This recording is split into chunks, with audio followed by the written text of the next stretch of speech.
दोस्तों जय Hind. Direct selling business के इस वीडियोस में अगली कड़ी है दोस्तों।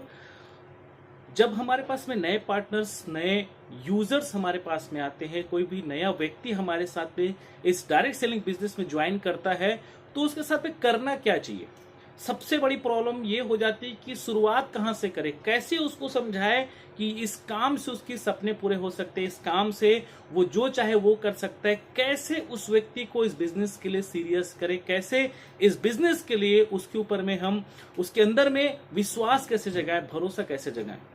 तो दोस्तों आज का वीडियो है कि कैसे आप नए लोगों को, किस तरीके से नए लोगों को आप इस बिजनेस में भरोसा कैसे दिला सकते हैं, कैसे उनको इस बिजनेस को एज ए कैरियर अपनाने के लिए प्रेरित कर सकते हैं, कैसे उनको काम को शुरू कर सकते हैं।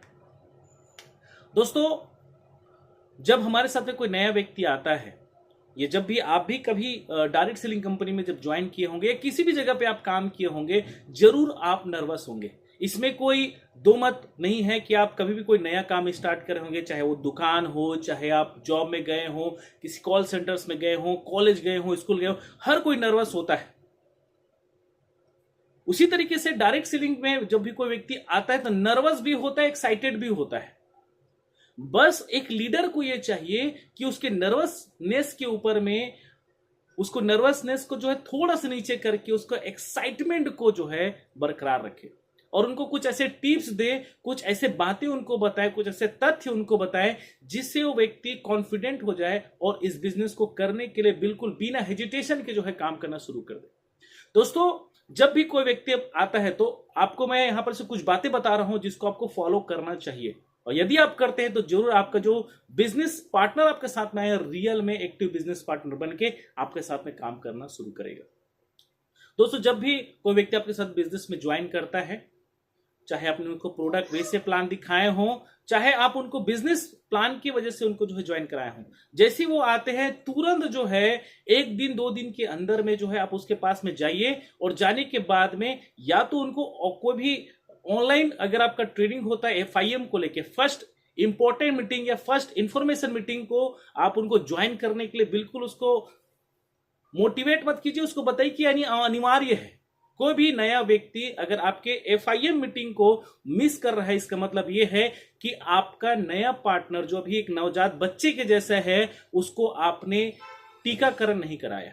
और यही कारण होता है कि मैक्सिमम लोग ये बोलते हैं कि डायरेक्ट सेलिंग बिजनेस में आने के बाद उनका काम नहीं चल पाया, लोग उनकी बातें नहीं सुन रहे हैं। क्योंकि उन्होंने FIM की जो मीटिंग्स होती हैं या तो बहुत देर में वो अटेंड करते हैं या तो फिर अटेंड करते ही नहीं।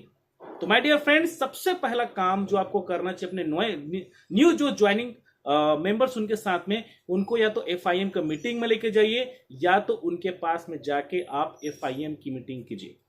FIM में आपको करना क्या है, FIM में उसके सीरियसनेस को जो है थोड़ा सा टेस्ट कीजिए कि रियल में क्या वो सिर्फ प्रोडक्ट लेने के लिए आया हुआ है, क्या वो थोड़ा बहुत पैसे कमाने के लिए आया, या उसको लगता है कि यस मुझे अपने सपने पूरे करने हैं, कार, घर, विदेश यात्रा या जो भी ऐसा कुछ काम है जो उसके लाइफ के गोल्स है उसको पूरा करने के लिए आया है। ये टटोलने का प्रयास करें और टटोलने के बाद में उसको कुछ बेसिक्स बातें जो आपको FIM के मीटिंग में आपको बोलनी है वो आप उनको बताना चालू कर सकते हैं। सबसे पहले आप उनको बता सकते हैं कि डायरेक्ट सेलिंग का इतिहास क्या है, कहां से शुरू हुआ, क्या ये आज अभी शुरू हुआ है कि बहुत कई सालों से चल रहा है।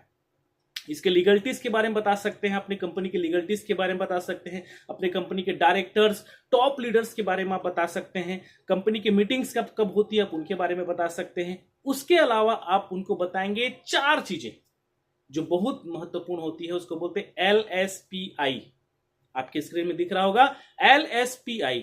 जो हमको एक नए व्यक्ति के साथ में जो है जो करना है वो है LSPI, listing, selection, prospecting, invitation. ये 4 शब्द जो होते हैं वो पूरे डायरेक्ट सेलिंग के कैरियर में एक डायरेक्ट सेलर को करना होता है। LSPI, listing, selection, prospecting, invitation. लेकिन दोस्तों उससे पहले, वो कराने से पहले आपको अपने पार्टनर को तैयार करना है साइकोलॉजिकली। क्या चीज के लिए? कि ये भी किसी दूसरे बिजनेस के जैसा ही है। जैसे बाकी बिजनेस में रिजेक्शंस आते हैं, इस बिजनेस में भी रिजेक्शंस आते हैं। बाकी बिजनेस में भी औसत का नियम काम करता है, इसमें भी औसत का नियम काम करता है। बाकी बिजनेस में आपको सीखना होता है, इस बिजनेस में आपको भी सीखना होता है। बाकी बिजनेस में भी आपको कुछ बुक्स, रिकमेंडेड बुक पढ़ना होता है, इस बिजनेस में भी आपको कुछ बुक्स पढ़ने होते हैं। ये बात उनको पहले दिन से समझ में आनी चाहिए, या आप उनको ये बातें आपके द्वारा उनको समझाई जानी चाहिए, ताकि वो मेंटली इस बात के ऊपर में तैयार हो सके कि हाँ, मुझे ये चीजें पहले भी बताई गई हैं। उसके बाद दोस्तों आप उनके साथ में LSPI जो है आप कर सकते हैं। और दोस्तों मैं आपको बताना चाहूंगा कि जितने भी नए जो आपके पार्टनर्स हैं, उनको आप अगर ट्रेनिंग्स में नहीं लेके आ रहे हैं, अपने सीनियर के साथ में काउंसलिंग में नहीं बैठा रहे हैं, और यदि आप उनको जो है वापस से जाके इन कंपनी के प्रोडक्ट्स और प्लान को आप फिर से उनको जो रिपीट नहीं कर रहे हैं, इसका मतलब यह है कि आपका जो पार्टनर है बहुत जल्दी बिजनेस को छोड़ने वाला है। इसलिए माय डियर फ्रेंड्स, जब भी आपके साथ में कोई नया व्यक्ति ज्वाइन करे, उसको FIM मीटिंग में जरूर लेके आना है, चाहे वो ऑनलाइन हो चाहे ऑफलाइन हो, या फिर आप उसके यहां जाके या उसको अपने यहां बुला के FIM की मीटिंग करना है, मतलब करना है। यदि आपने FIM मीटिंग कर लिया और कुछ 1-2 महीने FIM को जो फॉलो आपने करा दिया, तो आप यकीन मानिए कि आपकी टीम में एक नया डायमंड तैयार हो चुका है। ठीक है, तो आप कमेंट करके जरूर बताइएगा कि क्या आप अपने टीम में ऐसा करते हैं तो बहुत अच्छी बात है, नहीं करते हैं आज से करना शुरू कीजिए। मिलते हैं अगले बेसिक्स वीडियो के ऊपर में, तब तक के लिए जय हिंद।